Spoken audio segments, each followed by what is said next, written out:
یارا چرا اومدی تو این بیزنس؟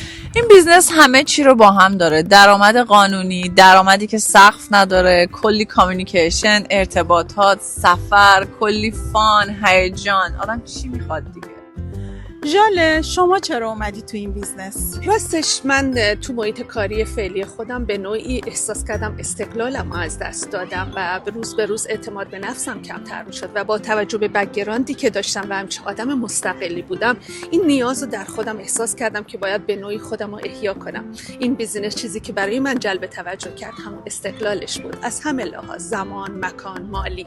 خیلی عالی. خب نوبت مریمه. مریم تو چرا این بیزنس خاص رو انتخاب کردی؟ خب منم در دوران کرونا دیدم که دوستانی داشتیم، همکارانی داشتیم که بعد از 20 تا 25 سال که توی کمپانی کار میکردن لیاف شدن و با یه نامه کل اون بک‌گراندشون از بین رفت و باید میرفتن دنبال کار میگشتن.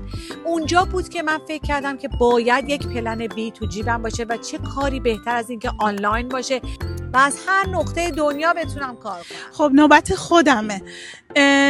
من بعد اینکه 2 تا کوچولو آوردم از تو خونه کار کردن خیلی برام مهم بود.